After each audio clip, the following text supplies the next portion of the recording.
for 7 years. So I'm pretty sure that this is the best place for me to archive. And they've never stopped working. They've never taken away my shows. They've always been here. So for 7 years, I'm pretty impressed. Now, where I do my servers and shared servers and hosting, it's one of the biggest companies in the world. There's GoDaddy, and I guess the one that owns TwoCow, Two-Host, big back to the 1997, and I think one's more Canadian, I'm not sure. But ICANN, ICANN, was representing all the type of domain names that we now use, and they've changed all that in the world. So we need to look at the highest level down and stop looking from down what's in front of our face up, whether it's the food we eat or the clothes we wear or the things flying overhead. And just each person figure out for themselves their own reality, because I'd like to in the future, guys, is to talk about things that people like to hear in parapsychology and phenomenology, and also other dimensions, what we're learning and where we're learning it. And Ahmad, I don't know about you, but quantum physics is very interesting to me. You brought up a name about, we were trying to find a slogan today, Ken and Tommy. Ahmad, what did you say? Would you happen to remember what we were saying about bringing us together? Not right offhand, but quantum spirituality, I think, is what it was. Okay. Oh, it wasn't what I was talking about at the Supreme Allied Command, or where were we? Did we get pepperoni and sausage with that? Well, that's what I have on my pizza, I think. Sorry, guys. Yeah, that's funny, because every time I hear the word Supreme, I think of pizza. So, but no, that was the name that I learned and wrote in my books, Ken. So is it because it's my truth and I wrote about it in books, or some of my books I used different names because I was scared to tell the truth and the reality of it? Ahmad, what do you call that? You use it, and a lot of people didn't understand, but I was, at that time, my husband had me convinced I would, go die, basically. Now he's dead. But he told me I could tell his story after he's gone. That was his legacy to me. But Ahmad, you saw that first book. It wasn't very good. I'd never written a book in my life, and it was called Roswell UFO Encounters. And it's all out there free now, basically, on lots of places. But I'll have to do that. I haven't. Sarah. Yeah, you have a copy of that, don't you, Ken? A free copy? No, I don't. Well, unless it was digitally transferred to me, and it's digital on my computer. Yeah, it's digital on your computer. It's a PDF.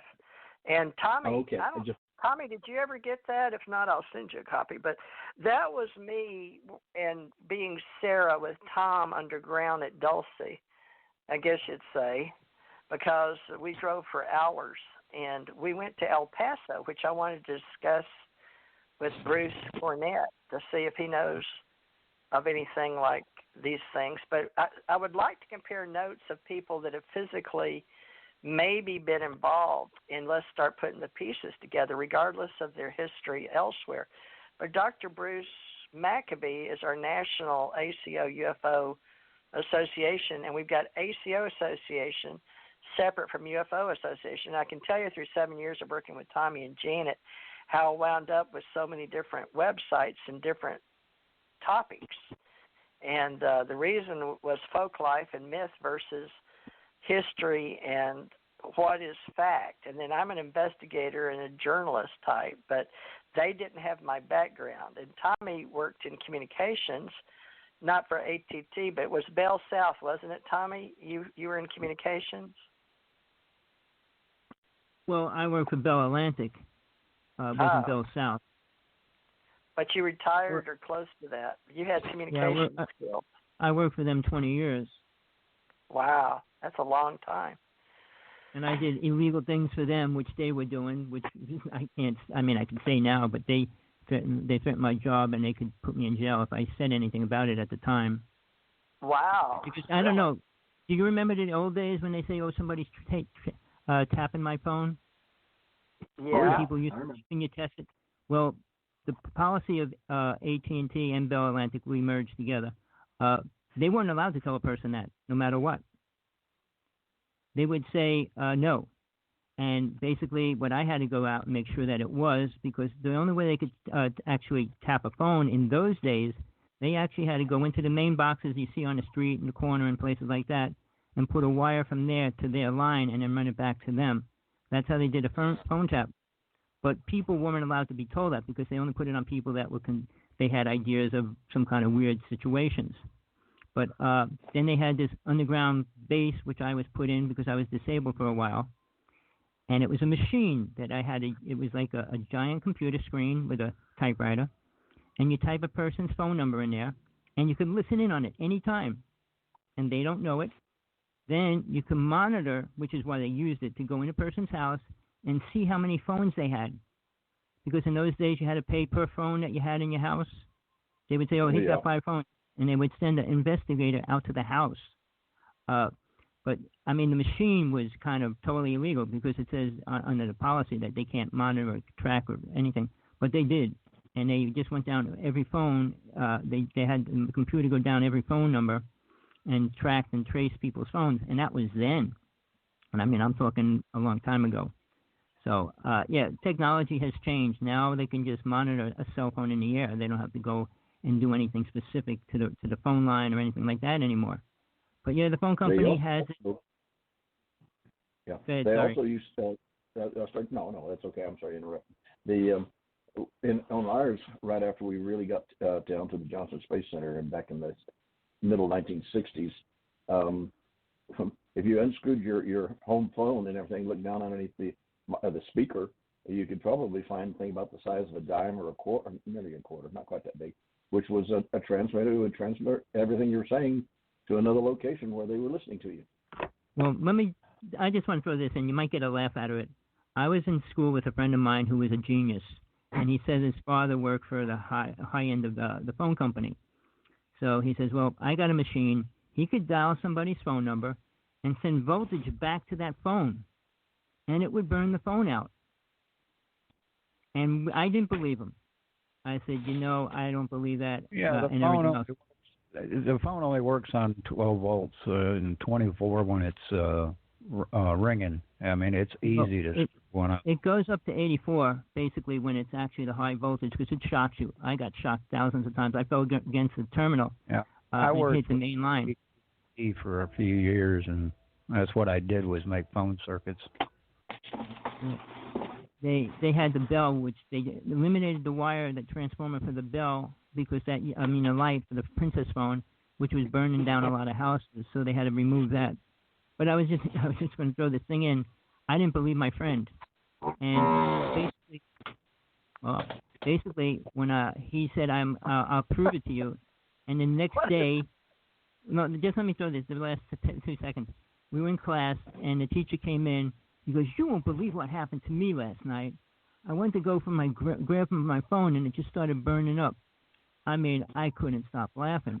And he says, what are you laughing at? That's not funny. And I knew the reason why, but I didn't believe it at the time. But,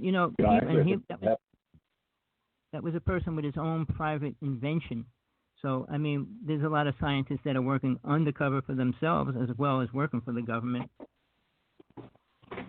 As well as the other government, governments, plural. Yeah, well, that's true. Hopefully we've progressed as a species to the point where ETs can feel a little safer about dealing directly with us. Of course, what is it? The old Star Trek thing is not to a lesser civilization that you had to be careful when you made direct contact. Don't dump information on them that they're not ready for. I think that's where we've been for the last couple hundred years. I think we're getting there. If I was a speaker at one of these UFO events, whether it was International UFO Congress or Contact in the Desert or MUFON or Alien Con or X-Files, I would want to know, am I speaking to the people that believe Stan Lee and the superheroes and the Comic-Con, or am I speaking to the people that are believers or UFO enthusiasts or historians or archivists or researchers, and what do they want to know? And then once I decided who the audience was, I'd want to know, do they want me just to tell them a story they want to hear, or do they want to hear my truth based on firsthand information? And then if I said this is firsthand information, is that what is that? Can you hear it, Tommy? I just heard it again. I don't know what it is. Is it me rocking back in my chair? Maybe. Probably. Do it again. Just see if we hear it. I'm doing it now, but I don't hear it. No, I don't hear anything. No. Okay, that's not me. Good. It's probably the spy that's listening into our conversation. Well, Tommy, that's what I believe. Tommy, it seems to be when I speak about something in my past. Right. And so I noticed today when I was on Facebook, for the first time ever, my camera came on, my white light camera, and the red button came on Facebook, and I didn't do it. So I still hear the noise. I hear Anybody it else? I hear it. So I don't understand. So it'll be there, it won't. So whoever's doing it's for me. And that's okay. I don't know. I'll find out who is not wanting me to talk. But I'm going to say this. In a mad... Oh, they're intentionally doing it now. I've been blocked off. It's like dead sound. No sound. Hello. Oh, this is You don't like hear a... anything? Sounds like an ocean wave or something. Ahmad, can you hear it? Oh yeah, I'm hearing it. All right. Okay. All right. So somebody has access to my equipment or my phones, and it may be a bully, or it may be someone in the government, or it may be nobody, or it could just be someone that has access to Blog Talk, or somebody can just hack in. I don't know. But we have all those to contend with when we're talking about interesting subjects, and that could be part of it. I don't know. So this is something we have to look in, because I've not spoken at a UFO conference, and if I did, would they want to know the truth of what I have experienced versus what I believe and what I know? And that's the difference, is what we know beyond a shadow of a doubt in our own soul. Now, there's a lot of things that happen to me that I can't explain to myself.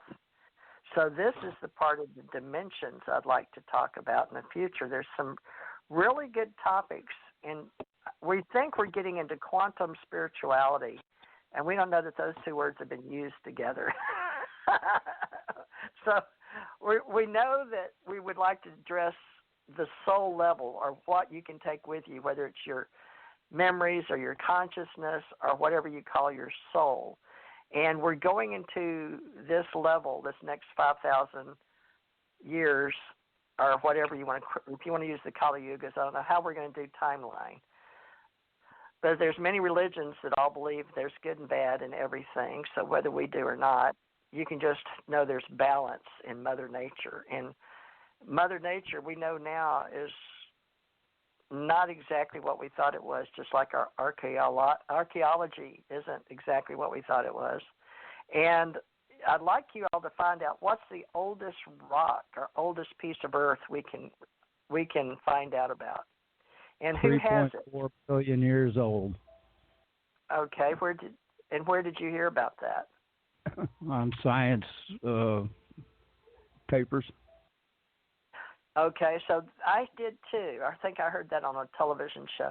But let's find out who sourced that. Was it Science Magazine? But that's what I heard. They only had one. That's the only rock they could find, isn't it, Ahmad?